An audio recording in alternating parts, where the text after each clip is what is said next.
أعوذ بالله من الشيطان الرجيم بسم الله الرحمن الرحيم تبارك الذي نزل الفرقان على عبده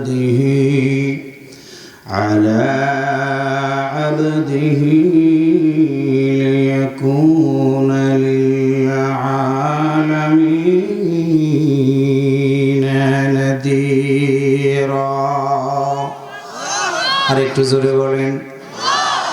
সম্মানিত আটি গ্রামবাসী, মুখস্থ করে যাবেন আজকের আলোচনা। বিশ্ব নবী সাল্লাল্লাহু আলাইহি ওয়াসাল্লামের মাক্কি জিন্দেগিতে সূরাটি নাজিল হয়। আমি যদি যুবকদেরকে বলি, যুবকরা বলো বিশ্ব নবীর উপরে কয়টা ভাগে সূরাগুলো নাজিল হয়ে গেছে? অনেক যুবক বলতে পারবে না। যদি জিজ্ঞাসা করে যুবক তুমি বলো, আল্লাহর নবী পৃথিবীতে কত খ্রিস্টাব্দে আগমন করেছিলেন আমরা অনেকেই জানি না। তথ্যগুলো নিয়ে যাওয়া আজ থেকে ১৫০০ বছর আগে ওই যুগটাকে বলা হতো আইয়ামে জাহেলিয়াতের যুগ। মানুষগুলো কন্যা সন্তানগুলোকে জীবন্ত গলা টিপে হত্যা করে ফেলে দিত। অন্যায় করতো তারা, ডাকাতি করতো তারা, রাহাজানি করতো তারা, খুন খারাপি করতো তারা। এমন একটি জাহেলিয়াতের মানুষগুলোকে হেদায়েতের পথ দেখানোর জন্য আমার আল্লাহ তাআলা তার কুদরতি পার্লামেন্টে সিদ্ধান্ত নিয়ে ৫৭০ খ্রিস্টাব্দে আমিনার গর্ভের মাধ্যম দিয়ে আমার আল্লাহ তাআলা বিশ্ব নবীকে পৃথিবীতে পাঠিয়ে দিয়ে দিলেন। মারহাবা, জোরে বলেন। এক নম্বর তথ্য হলো বিশ্ব নবী পৃথিবীতে আগমন করেছেন ৫৭০ খ্রিস্টাব্দে। ২ নম্বর হলো ২৫ বছর বয়সে আল্লাহর নবী বিবাহ বন্ধনে আবদ্ধ হলেন।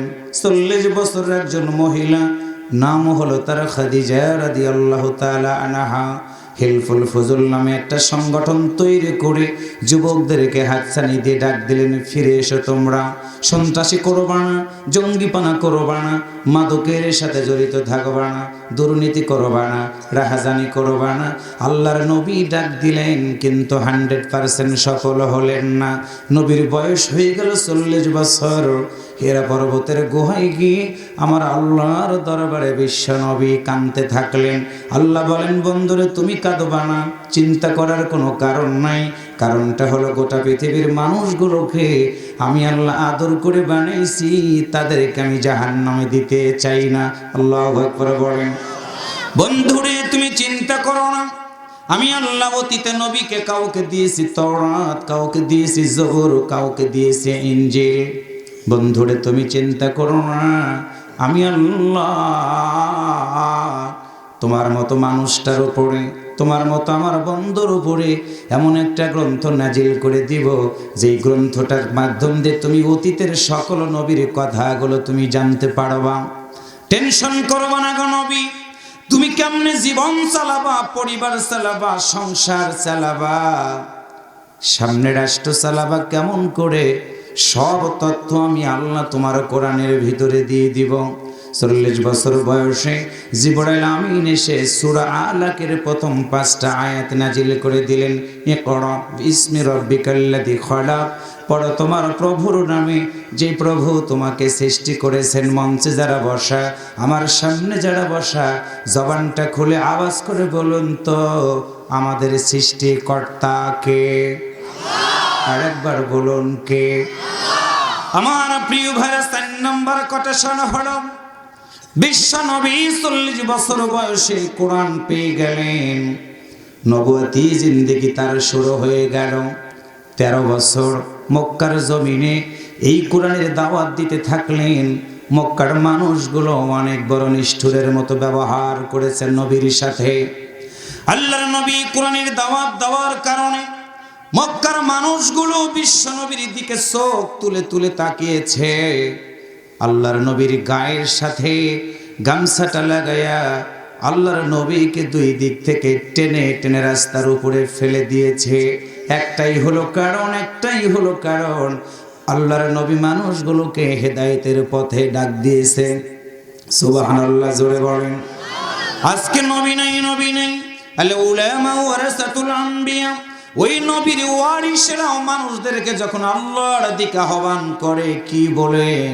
আমার আল্লাহ সেই কথাটা বলে দিলেন, ওয়ামান আহসানু কাওলাম মিম্মান দাআ ইলাল্লাহি ওয়া আমিলা সালিহান ওয়া ক্বালা ইন্নানী মিনাল মুসলিমিন।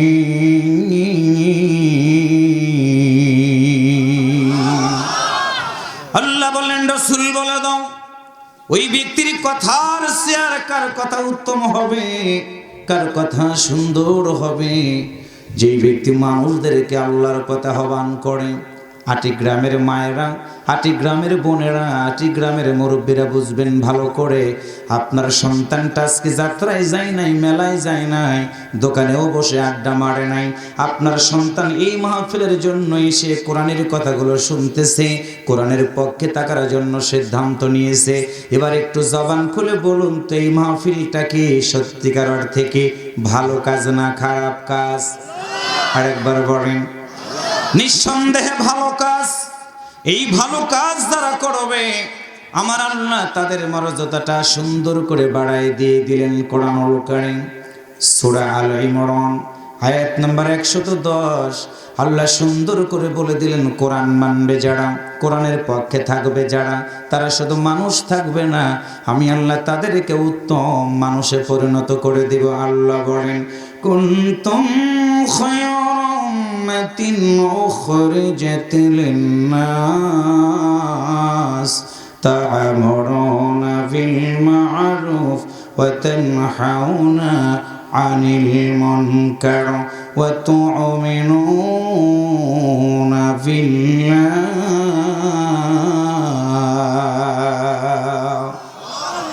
আপনাদের কষ্ট হচ্ছে ভাই? আওয়াজ করে বলেন একটু আল্লাহু আকবার। আমার প্রিয় দিনী ভাই সব, আমরা মানুষ। আল্লাহ বললেন, রাসূল বলে দাও মানুষ যারা কোরআন শুনবে, কোরআন মানবে, আমি আল্লাহ বলে দিলাম উত্তম মানুষও হয়ে যাবে তারা, উত্তম মানুষও হয়ে যাবে তারা। দুইটা কাজ করবে যারা। এক নম্বর হলো তা'মুরুনা বিল মা'রুফ, সৎ কাজের আদেশ দিয়ে দিবে, ওয়া তানহাউনা আনিল মুনকার, অসৎ কাজ থেকে মানুষগুলোকে বিরত রাখবে। তু'মিনুনা বিল্লাহ, যতদিন বাঁচবে তারা আল্লাহর প্রতি ঈমান রাখবে। একটু আওয়াজ করে বলুন তো, আমাদের ঈমান আছে না নাই? এই জ্যাকেট, এই সাদা শার্ট, কই যাও? তোমার কয় নম্বরের ছাপ? বয়স কত? 18? ডায়াবেটিস কি আছে? তাহলে কিসের নেশা তোমার উঠলো? প্রেমিকা আছে বাইরে নাকি? বুঝেন ব্যাপারটা। এই বয়সে মুরব্বীরা বসে আছে, ও দাঁড়ায় গেছে। দিনাজপুরে রিসেন্ট করে আসলাম জাহিদ ভাই, এরকম একটা টাটকা যুবক দাঁড়াইছে, আরো হ্যান্ডসাপ। বললাম ভাই দাঁড়ালা কেন? কয় হুজুর 3 নম্বরের জ্বালায় আর বাঁচতাছি না। বললাম কি খবর? কয় হুজুর বিড়ির নেশা উঠে গেছে। বিড়ির নেশা, আহা! তথ্য না, আজকে যেখানে বসে আছো তোমার মা, তোমার বাবা, তোমার দাদা, যত আত্মীয় স্বজন কবরের ভিতরে ঘুমায়, তোমার এই বসে থাকার কারণে একটা সাক্ষ্য হয়ে যাচ্ছে আমার আল্লাহ তোমার সকল মৃত আত্মীয় স্বজনের কবরে আযাব মাফ করে দিয়েছে। আর একটু জোরে বলেন সুবহানাল্লাহ। আজকে তোমাদের কষ্ট হবে হয়তো বা কোরআনের কথা শুনতে, তথ্য নাও, সেদিন মরে যাবা, এই জীবন থাকবে না, এই যৌবন থাকবে না, এই অঙ্গ প্রত্যঙ্গগুলো থাকবে না। চেহারার জন্য আমরা মেকআপ করি, ক্রিম লাগাই, সোনু পাউডার সব লাগাই, কিন্তু মাটির ভিতরে রাখার সময় কিচ্ছু দিবে না রে ভাই। বিল্ডিং বাড়ি থাকবে, তোমার সন্তান তোমার পাশে দাঁড়াবে, সাথী হবে না। যে বিবির সাথে দাম্পত্য জীবন চালাও, সেই বিবি তোমার কবরের ভিতরে যাবা না, কে নিয়ে যাবা? তথ্যগুলো না, ওয়াজটা শোনো, জীবনটা পরিবর্তন হয়ে যাবে। কারণটা হলো ঈমান এবং আমল না যদি কবরের ভিতরে যেতে পারো, কারো লাগবে না। তোমার ঈমান এবং আমলের খাতিরে আমার আল্লাহ তাআলা তোমার কবরে আযাব মাফ করে দিবে। আর একটু জোরে বলেন সুবহানাল্লাহ। আমি আর কথাই বলবো আধা ঘন্টা, তাও যদি 2-1 দাঁড়ান কষ্ট হবে আমার। আপনারা আমার সম্পর্কে জানেন কতটুকু সময় কথা বলি। আপনারা কি দাঁড়াবেন 2-1? একটু কষ্ট যদি হয়, এত বড় আয়োজন, একটু যদি হক আমি আদায় না করি গুনাহগার হয়ে যাব। আপনারা এসে যদি কিছু শিখতেই না পারেন তাহলে আপনাদের কষ্ট হবে, শ্রম বৃথায় পরিণত হবে। আজকে আমাদের সন্তানরা আমাদের জন্য দোয়া করে না, বিশ্বাস করেন?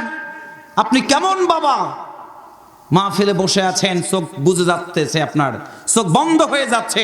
এই যে পাশে আজকে আধুনিক যুগ হওয়ার কারণে প্রতিটা মোড়ে মোড়ে চাষটল, ওই চাষটল মানেই হলো একটা করে টেলিভিশন, আছে না ভাই? ওই টেলিভিশনের সামনে আপনার মতো মুরব্বী, দাড়ি পেকে গেছে, চুল পেকে গেছে যুবকেরাও চাষটলে বসে, মুরব্বীরাও বসে 5 টাকা দিয়ে চা কাপ কিনে 5 টাকা দিয়ে ওই চা ধরে বাম হাতে, আর ডান হাত দিয়ে বিড়ি খাই, 1 ঘন্টা ফ্রি সিনেমা দেখে। আজকে আমার দেশের যুবকদের সাথে আমাদের মতো মুরব্বীরা আছে না নাই? কি ভাবতেছেন আপনি? আপনাদের সময়ে এরকম চাষটল ছিল না, সিনেমা হল ছিল না। আজকে সিনেমা হল রাস্তায় রাস্তায় করে দিয়েছে, সেখানে আপনি গিয়ে বসে চা খান, আপনার ঘুম ধরে না, এক দৃষ্টিতে তাকায় তাকায় সিনেমা দেখেন। সিনেমা দেখলে মনে খুব সওয়াব না? খুব সওয়াব। লজ্জা করা উচিত আমাদের। মাহফিলে বসে এসে আপনাদের চোখ বন্ধ হয়ে গেছে। হাদিস শুনুন, যেই চোখ কোরআনের দিকে তাকায় থাকে সেই চোখ আমার আল্লাহ জাহান্নামের আগুন দিয়ে পোড়াবে না। আরেকটু জোরে বলেন সুবহানাল্লাহ। রুহুটা বের হয়ে গেলে এই পাশেই কবরস্থানে আপনাদেরকে রেখে দিয়ে আসবে, আত্মা বইরা ঘুমাবেন, কেউ ডাক দিবে না। কিন্তু আজকের এই আমলটা যদি আপনার জন্য কবুল হয়, এই আমলের খাতিরে আল্লাহ তাআলা আপনাকে মাফ করে দিয়ে জান্নাত দিয়ে দিবে। আর যদি ঘুমান, কি শুনলেন কি বুঝলেন, আপনার আসার না যাওয়া একই কথা হয়ে গেল। মানুষের একটু হুঁশ থাকা উচিত। আজকে আপনার মা কবরে, বাবা কবরে, একটু দোয়া করলে সমস্যাটা কোথায়?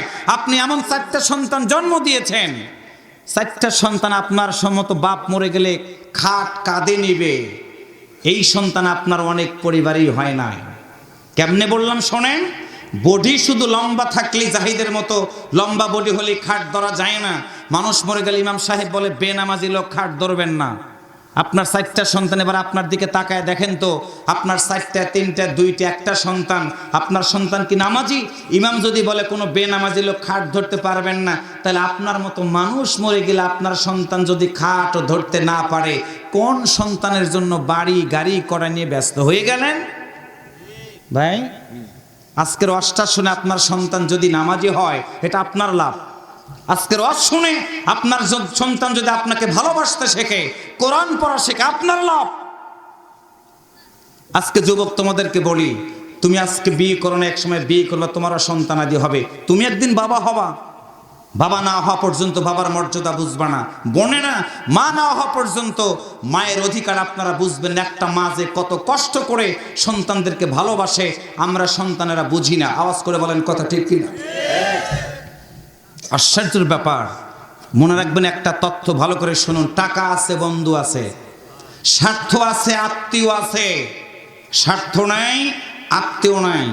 বন্ধুর কাছ থেকে টাকা নেবেন, টাকা দিবেন না, বন্ধুত্ব নষ্ট হয়ে যাবে। আপনার মতো বন্ধুর কাছ থেকে চা খাবে, বিড়ি খাবে, সিগারেট খাবে, আপনাকে ভালোবাসবে। যেদিন থেকে আপনি তাকে চা খাওয়াবেন না, আপনাকে বলবে তুই ফকিন্নির সওয়াল। কিন্তু মায়ের সাথে দুর্ব্যবহার করেছেন, বাবার সাথে দুর্ব্যবহার করেছেন, কিচ্ছু দেন নাই, শুধু মা বলে ডাক দিবেন, দেখবেন আপনার মায়ের চোখ ভিজে ভিজে পানিগুলো গড়ায় গড়ায় পড়ে। তিনি মা, তিনি বাবা। আজকে আমাদের যুবকেরা এই কোরআন না মানার কারণে সেই মায়ের গালে থাপ্পড় মারে, বাবার গালে থাপ্পড় মারে। আমার দেশের যুবকেরা, এই সমস্ত বেহায়া যুবকদের জন্য আজকে পরিষ্কার বক্তব্য, তুমি যত বড় যুবকই হও না কেন, মাকে ভালোবাসো না, বাবাকে ভালোবাসো না, তোমার মতো কুলঙ্গার সন্তান আল্লাহর দুনিয়াতে একটাও নাই। কারণটা হলো মায়ের গর্বের মাধ্যম দিয়ে আমরা পৃথিবীর মুখ দেখেছি।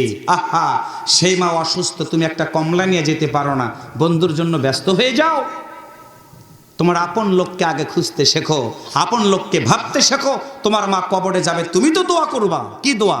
রব্বির হামহুমা কামা রব্বায়ানি সগীরা। এই দোয়ার একটা দলিল নিয়ে যান। কোনো সন্তান যদি এই দোয়াটা বলতে পারে, আল্লাহ তাআলা বলেন সঙ্গে সঙ্গে তার পিতামাতার কবরে আযাব আমি আল্লাহ মাফ করে দিই। আরেকটু একসাথে জোরে বলেন সুবহানাল্লাহ। যুবক, তোমাকে পায়ে ধরে বলি, আমি আসতে দেখেছি অনেক মা ছোট্ট বাচ্চাদেরকে সাথে নিয়ে মাহফিল শুনতে আসছে। সেই মায়ের সাথে তুমি বেয়াদবি করতে পারবা না, পারবা না, কারণ তুমি কোরআনের মাহফিলে বসে আছো। একটু আল্লাহু আকবার জোরে বলেন। সম্মানিত দিনী ভাইরা, লম্বা করব না, বুঝবেন ভালো করে। আমার আল্লাহ সুন্দর করে বলেন, তাবারাকাল্লাযী নাযালাল ফুরকানা আলা আবদিহি, আমি মহান আল্লাহ আমার বান্দাদের জন্য একটা সুন্দর গ্রন্থ নাজিল করে দিলাম, সেটা হলো ফুরকান। সত্য মিথ্যার পার্থক্যকারী, কোনটা হক কোনটা বাতিল, কোনটা দিন কোনটা আলো, এইটা বোঝার জন্য আমি আল্লাহ কোরআনটা দিয়ে দিলাম। এখন আপনারা যারা সামনে বসে আছেন, যদি হাত তুলতে বলি বলেন তো কারা কারা কোরআন পড়তে জানেন? অনেকের হাত কিন্তু ডুবে না। আমরা কেমিস্ট্রি পড়ি, ফিজিক্স পড়ি, বায়োলজি পড়ি, ম্যাথ পড়ি, কিন্তু আফসোস করে আমরা জানি কোরআনের সাথে আমাদের অনেক মানুষের এই সম্পর্ক নাই। আল্লাহর বান্দারা হৃদয় দিয়ে কথাগুলো শুনবেন। আল্লাহ নবীর সামনে একটা ছোট্ট বাচ্চা এসে রাসূলকে সালাম দিয়ে বলল, হুজুর আপনি তো বলেছেন মানুষগুলোর কাছে ভালো কাজের দাওয়াত দিতে হবে, হকের দিকে মানুষগুলোকে ডাক দিতে হবে, মিথ্যা কথা যারা বলে তাদের কাছে গিয়ে সত্যের দাওয়াত আমাকে দিতে হবে গো নবী। আল্লাহ রাসূল বললেন, বালক তোমার নামটা কি? আল্লাহর নবীর সাহাবী বললেন, হুজুর আমার নাম হলো আব্দুল্লাহ ইবনে মাসউদ। হুজুর আমি ইসলাম ধর্ম গ্রহণ করেছি, কালেমা পড়েছি, আমার একটা হলো টার্গেট আপনার মতো নবীর সাথে আমি জান্নাতের ভিতরে থাকতে চাই। একটু সুবহানাল্লাহ জোরে বলেন। আল্লাহ রাসূল বলেন, আব্দুল্লাহ ইবনে মাসউদ শুনে নাও, তুমি যদি মানুষের কাছে গিয়ে কোরআনের দাওয়াত দাও, তুমি কি জানো কোরআন বিরোধী লোকেরা তোমাকে ধরবে, কোরআন বিরোধী লোকেরা তোমাকে মারবে, সুযোগ যদি পায় কোরআন বিরোধী লোকেরা তোমার মতো ছোট্ট যুবকটাকে পৃথিবী থেকে বিদায় করে দিয়ে দিবে। আব্দুল্লাহ ইবনে মাসউদ বলেন, ইয়া রাসূলুল্লাহ সাল্লাল্লাহু আলাইহি ওয়াসাল্লাম, হুজুর আপনি তো বলেছেন কোরআনের জন্য যারা জীবন দিয়ে দিবে তারা হয়ে যাবে শহীদ। আপনি বলেছেন গো নবী শুনে নেন, কোরআনের জন্য যারা জীবন দিয়ে দিবে তারা হয়ে যাবে শহীদ, আর শহীদেরা মরতে দেরি হবে, আমার আল্লাহ তাআলা তাদেরকে জান্নাত দিতে দেরি করবে না। হুজুর আমি যুবক মানুষ, এক সময় যৌবনে পদার্পণ করব, এরপরে নাই বৃদ্ধ হওয়ার পরে পৃথিবী থেকে বিদায় হয়ে যাব। হুজুর আমি আপনার কাছে একটাই নিবেদন করি, আল্লাহর জন্য কোরআনের জন্য জীবনটা আমি যদি দিয়ে দিতে পারি গো নবী, জান্নাতের ভিতরে আপনার মতো নবীর সাথে আমি থাকতে পারবো। আটি গ্রামের যুবকেরা শুনে নাও, তোমার বয়স আজকে 20 বছর হয়ে গেছে, 25 বছর হয়ে গেছে, 30 বছর হয়ে গেছে, তুমি বিড়ি খাও, তুমি সিগারেট খাও, তুমি মদ খাও, তুমি গাঁজা খাও, তোমার বাবাকে তুমি সালাম দাও না, তুমি মসজিদে গিয়ে নামাজ পড়ো না, তুমি বড়দেরকে শ্রদ্ধা করো না, ছোটদেরকে তুমি স্নেহ করো না, কেমন যুবক তুমি? তুমি জান্নাতে যাবা কোনো গ্যারান্টি নাই, আমি জান্নাতে যাব গ্যারান্টি নাই, কিন্তু নবীরা, নবীর ওয়ারিসেরা, নবীর সাহাবীরা 100% জান্নাতি জান্নাতি জান্নাতি। একটু আল্লাহু আকবার জোরে বলেন। আব্দুল্লাহ ইবনে মাসউদ দাঁড়ায় গেল। আল্লাহ রাসূল বলেন, আব্দুল্লাহ ইবনে মাসউদ বলো, কোরআনের দাওয়াত দিতে গিয়ে তোমার যদি হাত কাটা যায় তুমি কি কষ্ট পাবা না? আব্দুল্লাহ ইবনে মাসউদ ডাক দিয়ে বলে, হুজুর হাতটা আমি আল্লাহর দরবারে সাক্ষ্য হিসেবে দাঁড় করে দিব, আমার যদি পা কাটা যায় গো নবী, আমার পাটা আল্লাহর দরবারে আমি সাক্ষ্য হয়ে দাঁড় করায় দিব। রাসূল বলেন, আব্দুল্লাহ ইবনে মাসউদ রে, তুমি যদি সত্যিকার আমার সাথে জান্নাতে থাকতে চাও সিদ্ধান্ত নাও, কোরআনের দাওয়াত দেওয়ার জন্য তুমি বাইতুল্লাহর ভিতরে গিয়ে কোরআন তেলাওয়াত করবা। আল্লাহর নবীর ছোট্ট সাহাবী একটা দৌড় দিয়ে বাইতুল্লাহর দিকে যায়, আবার নবীর দিকে তাকায়। বিশ্ব নবী বললেন, আব্দুল্লাহ ইবনে মাসউদ বাইতুল্লাহর দিকে যাও, আবার কেন তুমি আমার দিকে তাকাও, তুমি কি বলবা না? আব্দুল্লাহ ইবনে মাসউদ বলেন, ইয়া রাসূলুল্লাহ সাল্লাল্লাহু আলাইহি ওয়াসাল্লাম, আমি আপনাকে আমার জীবনের চেয়ে অনেক বেশি ভালোবাসি গো নবী। আমি আপনার দিকে তাকাইতেছি একটা কারণ, সেটা হলো আমার পেটে যখন কোনো খাবার থাকতো না, কোনো কাজ যখন থাকতো না, ক্ষুধার যন্ত্রণায় আমি ছটফট করতাম গো নবী। আমি সংবাদ জানতাম বিশ্ব নবী কোথায় আছে। সাহাবীরা বলতো বিশ্ব নবী অমুক জায়গাতে আছে হুজুর, আমি আব্দুল্লাহ ইবনে মাসউদ একটা দৌড় দিয়ে আপনার মতো নবীর সামনে যখন দাঁড়াতাম, আপনার মতো নবীর সুন্দর চেহারাটা দেখে দেখে আমি আব্দুল্লাহ ইবনে মাসউদের পেটের ক্ষুধাগুলো নিবারণ হয়ে যেত গো নবী। আমি আব্দুল্লাহ ইবনে মাসউদ যদি শহীদ হয়ে যাই, ও নবী আপনার মতো নবীকে আমি আর জীবনে কোনোদিন দেখতে পারবো না। রাসূল আমার কথাটা শুনলেন, আল্লাহর নবীর মনটা নরম হয়ে গেল। আব্দুল্লাহ ইবনে মাসউদকে বুকের সাথে জড়িয়ে ধরে কপালে চুম্বন দিয়ে বললেন, আব্দুল্লাহ ইবনে মাসউদ রে, তোমার খুশির কথা জানাই দিয়ে দিলাম। সত্য মিথ্যার পার্থক্যকারী কোরআনের দাওয়াত দিতে গিয়ে তুমি যদি মারা যাও, আব্দুল্লাহ ইবনে মাসউদ রে, তুমি শুনে রাখো, আমি নবী যেই জান্নাতের ভিতরে থাকব, হক এবং বাতিলের পার্থক্য করতে গিয়ে তোমার যদি জীবন চলে যায়, সুসংবাদ তোমারে দিয়ে দিলাম, আমি একই সাথে আমার সাথে তুমিও জান্নাতের ভিতরে থাকবা। আব্দুল্লাহ ইবনে মাসউদ খুশি হয়ে গেলেন, চোখ বেয়ে পানিগুলো গড়িয়ে গড়িয়ে পড়ে। ছোট্ট মানুষ আব্দুল্লাহ ইবনে মাসউদ দৌড় দিলেন বাইতুল্লাহর দিকে। বাইতুল্লাহর ভিতরে বসা ছিল আবু জেহেল, বসা ছিল ওদবা, বসা ছিল সাইবাড়া মিটে, তারা মিটিং করতেছে। আল্লাহর নবীর ছোট্ট সাহাবী আব্দুল্লাহ ইবনে মাসউদ একটা দৌড় দিয়ে বাইতুল্লাহর ভিতরে ঢুকে মেহরাবে, আজকে জুমার দিনে খুতবা দেওয়া হয়, ওই মেম্বারের উপরে দাঁড়ায়া আব্দুল্লাহ ইবনে মাসউদ সুন্দর করে সূরা আর রহমান তেলাওয়াত করা শুরু করে দিয়েছে। সূরা আর রহমান তেলাওয়াত করা আব্দুল্লাহ ইবনে মাসউদ তেলাওয়াতের আওয়াজ পেয়ে আবু জাহেল ডাক দেয়া বলে, কে বাইতুল্লাহর ভিতরে কোরআন তেলাওয়াত করে? উতবা ডাক দেয়া বলে, নেতা। এইটা তো আব্দুল্লাহ ইবনে মাসউদ, ছোট্ট মানুষ, এত বড় সাহস কি করে হয়ে গেল তার, আমাদের সামনে কোরআন তেলাওয়াত করে? আবু জাহেল বলল, যাও ছোট্ট বাচ্চাটাকে ধরে নিয়ে এসো আমার সামনে। আবু জাহেল অর্ডার দেওয়া মাত্র উতবা সাহেবরা মিলা মসজিদের মেম্বার থেকে আব্দুল্লাহ ইবনে মাসউদকে থাপড়াইতে থাপড়াইতে আবু জাহেলের কাছ পর্যন্ত নিয়ে আসলো।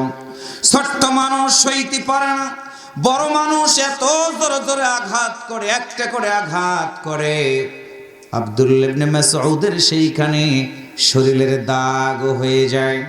আবু জাহেল বলল, আব্দুল্লাহ ইবনে মাসউদ, তোমাকে বলে দিলাম, আজকে থেকে সিদ্ধান্ত নাও, তুমি কোরআনের দাওয়াত দিতে পারবা না। আব্দুল্লাহ ইবনে মাসউদ আবু জাহেলের দিকে তাকায়া বলে, নেতা, আপনাকে আমি জানাই দিলাম, আল্লাহর নবী বলেছে কোরআনের দাওয়াত দিতে গিয়ে আমি যদি মরে যাই, শহীদ হয়ে যাব, আর শহীদ যারা হয়ে যাবে আল্লাহর নবীর সাথে জান্নাতে থাকার তাদের সুযোগ হয়ে যাবে। আবু জাহেল, তোমার আমি জানাই দিয়ে দিলাম, তোমার দলের লোকেরা আমারে মারে, দুঃখ দেয়, কষ্ট দেয়। আমি আব্দুল্লাহ ইবনে মাসউদ ঘোষণা করে দিলাম, জীবন যতক্ষণ আমার থাকবে ততক্ষণ পর্যন্ত আমি কোরআন তেলাওয়াত করে একটা বারের জন্য বন্ধ করব না। আল্লাহু আকবার, জোরে বলেন। আবু জাহেল রেগে গেল, রেগে গিয়ে আব্দুল্লাহ ইবনে মাসউদ রাদিয়াল্লাহু তাআলা আনহুর কান বরাবর এত জোরে একটা থাপ্পড় মেরে দিল। আবু জাহেলের মতো এত বড় মানুষের থাপ্পড় লাগার কারণে ছোট্ট বালকের কানের পর্দাটা ফেটে গিয়ে রক্তগুলো গড়িয়ে গড়িয়ে কাঁদ বেয়ে নিচের দিকে নামতেছে। আবু জাহেল বলল, আব্দুল্লাহ ইবনে মাসউদ রে, একটা কানের পর্দা তোমারে ফাটিয়ে দিয়েছি রে, এখনো সময় আছে, তুমি কোরআন তেলাওয়াত বন্ধ করে দাও। সঙ্গে সঙ্গে আব্দুল্লাহ ইবনে মাসউদ কেঁদে কেঁদে বলে, না না, আমি ডান কানে কোনো কিছু শুনি না রে আবু জাহেল, তবে এতটুকু বুঝতে পেরেছি তুমি আমাকে কোরআন তেলাওয়াত করা বন্ধ করতে বলেছো। না না, আমি কোরআন তেলাওয়াত বন্ধ করব না। আবু জাহেল রেগে গিয়ে ছোট্ট বালক আব্দুল্লাহ ইবনে মাসউদের কানে আবার বাম কানে এত জোরে আঘাত করলো। অনেক বড় মানুষ আবু জাহেল, শক্তিশালী মানুষ, এত জোরে থাপ্পড় মেরে দিয়েছে, থাপ্পড়ের কারণে আব্দুল্লাহ ইবনে মাসউদের কানের পর্দাটা ফেটে গেল। দুইটা কান বেয়ে বেয়ে রক্তগুলো গড়িয়ে গড়িয়ে গোটা বডিটা লাল হয়ে যাচ্ছে ছোট্ট বালকের। আবু জাহেল বলল, আব্দুল্লাহ ইবনে মাসউদ, তোমাকে সতর্ক করে দিলাম, বলো আর কোনদিন আমার সামনে কোরআন তেলাওয়াত করবা না। ছোট্ট বালক ডাক দিয়ে বলে, আবু জাহেল শোনো, তোমার কথা আমি বুঝতে পারি না, তবে এতটুকু তোমারে জানাই দিয়ে দিলাম, আমি যতদিন বাঁচব আল্লাহর জমিনে কোরআন তেলাওয়াত করা কোনো দিনের জন্য আমি বন্ধ করব না। আল্লাহু আকবার বলেন, আর একটু জোরে বলেন। আব্দুল্লাহ ইবনে মাসউদ ছোট্ট মানুষ, আবু জাহেলের দলের লোকেরা ঘাড় ধাক্কা দিয়ে বাইতুল্লাহর ভিতর থেকে বের করে দিল। গোটা বডিতে রক্ত আর রক্ত মাখা শরীর নিয়া আল্লাহর নবীর সামনে দাঁড়ায় গেল ছোট্ট বালক। নবীর দিকে তাকায়া ফেল ফেল করে তাকায় আব্দুল্লাহ ইবনে মাসউদ। বিশ্বনবী ঘর থেকে বের হলেন, তাকায় দেখে আব্দুল্লাহ ইবনে মাসউদের গোটা বডিতে রক্ত আর রক্ত। বিশ্বনবী আমার কাছে এসে ছোট্ট বালকের কপালে চুম্বন দিয়ে বললেন, বলো তোমার কি হয়েছে, তোমার বডিতে এত কেন রক্ত? ছোট্ট বালক শুধু এতটুকু বলেন, রাসূলুল্লাহ, নবী গো, আমি আপনার কথা একটাও কানে শুনি না, কারণ হলো আবু জাহেল থাপ্পড় দিয়ে আমার কানের দুইটা পর্দা ফাটায় দিয়েছে। আল্লাহর নবী সইতে পারলেন না, ছোট্ট বালকটাকে বুকের সাথে জড়িয়ে ধরে আল্লাহর নবী কপালে চুমু দিলেন। যখন এমন সময় জিবরাইল আমিন এসে আল্লাহর নবীর সামনে দাঁড়ায়া গেল। আল্লাহর নবীর দিকে দাঁড়ায় জিবরাইল আমিন রাসূলকে সালাম দিয়ে বলেন, রাসূলুল্লাহ সাল্লাল্লাহু আলাইহি ওয়াসাল্লাম, আবু জাহেল আঘাত করার কারণে আব্দুল্লাহ ইবনে মাসউদের কানের পর্দাটা ফেটে গেছে। গো নবী, আপনি অনেক কষ্ট পাইতেছেন আমি জানি, কিন্তু আমি জিবরাইল অনেক খুশি হয়ে গেছি। আল্লাহ রাসূল বললেন, জিবরাইল যে আমার সাথীর কানের পর্দা ফাটা, আরে তুমি খুশি হয়ে গেলা, কারণটা কি? জিবরাইল আমিন নবীর দিকে তাকায় বলেন, ইয়া রাসূলুল্লাহ, অপেক্ষা করেন, বদরের যুদ্ধ সংগঠিত যখন হয়ে যাবে, এই আবু জাহেলের মতো মানুষটাকে আব্দুল্লাহ ইবনে মাসউদের মতো ছোট্ট ছোট্ট বালকেরা পৃথিবী থেকে বিদায় করে দিয়ে দিবে। আল্লাহু আকবার, জোরে বলেন। বিশ্বনবীর মাক্কি জিন্দেগি শুরু হয়ে গেল, বদরের যুদ্ধের দামামা বেজে গেল। আল্লাহর নবী সাহাবীদের ডাক দিয়া বললেন, সাহাবীরা রে, কোরআনের দাওয়াত দিতে গিয়ে আমার সাহাবীরা শহীদ হয়ে গেছে, কারো হাত কেটে গেছে, কারো পা কেটে গেছে। আজকে কাফিরদের সাথে প্রকাশ্যে যুদ্ধ সংগঠিত হয়ে যাবে বদরের ময়দানে। কারা কারা যাবা বদরের ময়দানে? তোমরা কারা কারা যাবা? আল্লাহর নবী সৈনিক যখন রিক্রুট করা শুরু করে দিয়েছে, আব্দুল্লাহ ইবনে মাসউদের মতো যুবক এসে আল্লাহর নবীর সামনে দাঁড়ায় গেলেন। একটু আল্লাহু আকবার জোরে বলেন। আল্লাহ রাসূল বলেন, আব্দুল্লাহ ইবনে মাসউদ, মুসলমানদের ইতিহাসে প্রথম যুদ্ধ সংগঠিত হবে, আর তুমি যুদ্ধের ময়দানে যাবা। ছোট্ট মানুষ, যুদ্ধের ময়দানে তোমার যাওয়ার দরকার নাই। আব্দুল্লাহ ইবনে মাসউদ বলে, হুজুর, আমার কানের পর্দাটা ফাটাইয়া দিয়েছিল আবু জাহেল, আপনি বলেন তো আবু জাহেল কি বদরের ময়দানে যুদ্ধের জন্য যাবে? আল্লাহ রাসূল বললেন, হ্যাঁ, ইসলামের জন্য সৈনিক হলাম আমি, তোমাদের নবী। আর কাফেরদের নেতা হলো আবু জাহেল, তাদের হলো নেতা, তাদের হলো কমান্ডার। ছোট্ট ছেলে আব্দুল্লাহ ইবনে মাসউদ ডাকতে বলে, হুজুর, আমি আজকে সিদ্ধান্ত নিলাম, ওই দিনকার প্রতিশোধ আমি বদরের প্রান্তরে আমি আজকে ছোট্ট বালক নিয়ে নিব। একটু আল্লাহু আকবার জোরে বলেন। বদরের যুদ্ধ সংগঠিত হয়ে যাবে যখন, আল্লাহর নবী সব সাহাবীদেরকে বললেন, তোমরা তাঁবুর ভিতরে চলে যাও। তাঁবুর ভিতরে সব সাহাবীদেরকে যেতে বললেন। আল্লাহর নবীর মতো মানুষ তাঁবুর ভিতরে বাহিরে দাঁড়ায়া রাত যখন সন্ধ্যার পরে গভীরের দিকে চলে গেল, আল্লাহর নবী নামাজ শেষ করে মালিকের দরবারে হাত উত্তোলন করে ফরিয়াদ করতে থাকলেন। আবু বকর সিদ্দিক রাদিয়াল্লাহু তাআলা আনহু তাঁবুর ভিতর থেকে বের হয়ে তাকায় দেখে বিশ্বনবীর দুইটা হাত উপর দিকে উঠে গেছে, গায়ের সাথে একটা চাদর ছিল, চাদরটা পিছন দিক থেকে পড়ে যাচ্ছে। আল্লাহর নবীর দুইটা চোখ বেয়ে বেয়ে পানিগুলো গড়ায় গড়ায় পড়তেছে। আবু বকর সিদ্দিক তাঁবুর ভিতর থেকে বের হয়ে আল্লাহর নবীর কাঁধের উপরে হাত রেখে দিয়ে নবীর দিকে তাকায়া বলল, ইয়া রাসূলুল্লাহ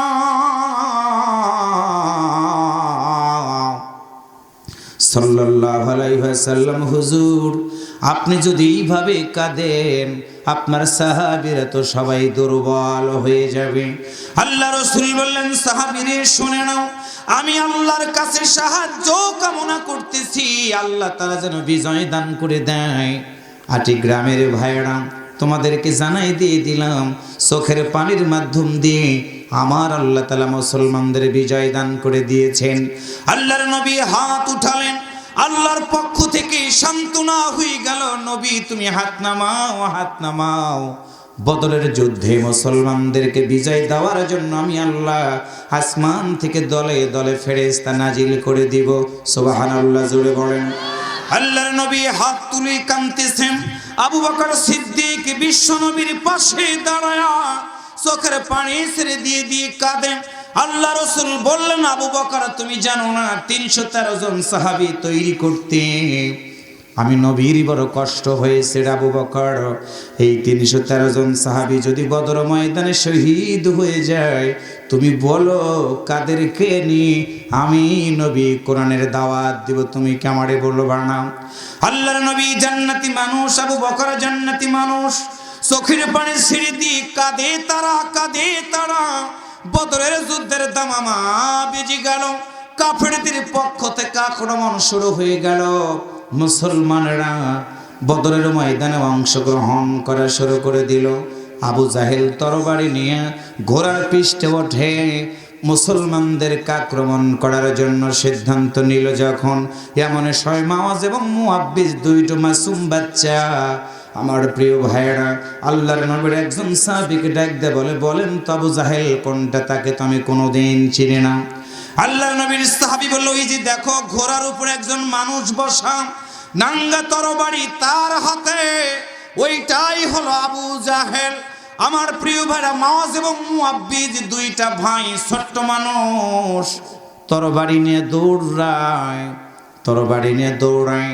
আবু জাহেল দুইটা মাসুম বাচ্চাটাকে আঘাত করার জন্য তরবারি চালায়, কৌশল করে বেঁচে যায় তারা। এক পর্যায়ে মাওয়াজ এবং মুআব্বিজ আবু জাহেলের মতো বড় কাফেরের ঘোড়ার পায়ে আঘাত করে দিয়ে দেয়। একটু আল্লাহু আকবার জোরে বলেন, আর একটু জোরে বলেন।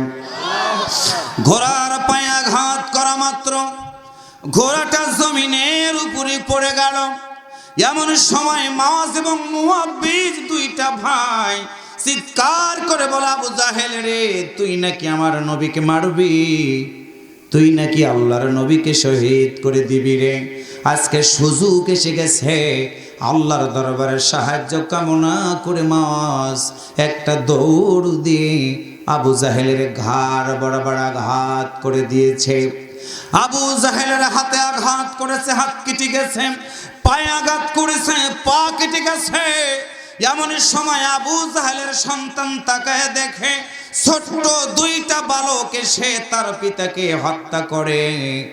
এমন সময় আবু জাহেলের সন্তান এসে তরবারি দিয়া আল্লাহর নবীর ছোট্ট সাহাবী মাওয়াজের তরবারি দুযুক্ত হাতের উপরে আঘাত করে দিয়ে দিলেন।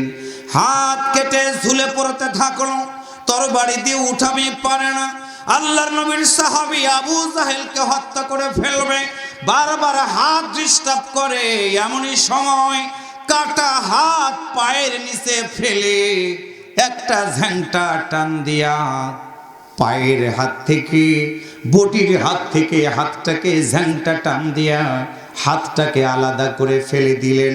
হাতটা জমিনের উপরে লাফাইতেছিল যখন মাওয়াজ ডাকতে বলে, হাত রে, আল্লাহর দরবারে সাক্ষ্য দিবি আবু জাহেলকে মারার জন্য আমি আমার হাতটা পর্যন্ত উৎসর্গ করে দিয়েছি। এমনই সময় দেখা গেল বাম হাতটা দিয়া তরবারি দিয়ে আঘাত করে আবু জাহেলের মতো কাফের শয়তানটাকে দুনিয়া থেকে বিদায় করে দিলেন। দুইজন বালক মানুষ, এটা আল্লাহু আকবার জোরে বলেন। আমার প্রিয় দিনী ভাই, সব এমনই সময় আব্দুল্লাহ ইবনে মাসউদ আবু জাহেলের সামনে সে দাঁড়ায় গেল। তাকায় দেখে আবু জাহেল পড়ে আছে। আব্দুল্লাহ ইবনে মাসউদের তখন সেই সরের কথা মনে হয়ে গেছে। আব্দুল্লাহ ইবনে মাসউদ তাকায় দেখে আবু জাহেল তখনও মরে যায় নাই, তখনও গ্যাংরাইতেছে, মরে যায় নাই। আব্দুল্লাহ ইবনে মাসউদ আল্লাহু আকবার বলে নবীর দিকে তাকায়া ডাক দিয়া বলে, ইয়া রাসূলুল্লাহ, নবী গো, এই আবু জাহেল আমার কানে থাপ্পড় দিয়ে পর্দাটা ফাটাই দিয়েছিল গো নবী। আজকে আমার সামনে আবু জাহেল পড়ে আছে, এখনো মারা যায় নাই, আমার হাতে তরবারি আছে গো নবী, আমি আজকে প্রতিশোধ গ্রহণ করব। এমন সময় আব্দুল্লাহ ইবনে মাসউদ তার হাতের তরবারি দিয়ে আবু জাহেলের কল্লা বরাবর এত জোরে আঘাত করে দিল, আবু জাহেলের মতো অনেক বড় মানুষের বডি থেকে কল্লাটা আলাদা হয়ে গেল। আল্লাহু আকবার জোরে বলেন। যুদ্ধের দামামা শেষ হয়ে গেল। আল্লাহর নবী বললেন, সাহাবীরা রে, আমার শহীদ সাহাবীদের লাশগুলো আনো, আমার অসুস্থ সাহাবীদের লাশগুলো আনো। কাফেরদেরকেও দেখো কারা কারা মৃত্যুবরণ করেছে।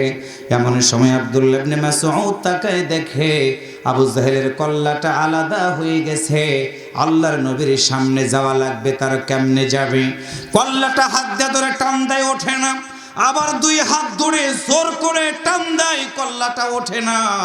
আব্দুল্লাহ ইবনে মাসউদ চিন্তা করে দেখলেন, কল্লাটা যেহেতু হাত দুই টান দিলাম ওঠে না, তার হাতের তরবারিটা দিয়ে আব্দুল্লাহ ইবনে মাসউদ আবু জাহেলের এই কান দিয়া এত জোরে তরবারি দিয়ে ঘা মেরে দিলেন, এই পাশের কানের ভিতর দিয়ে তরবারি ঢুকে এই পাশ দিয়ে বেরিয়ে গেল।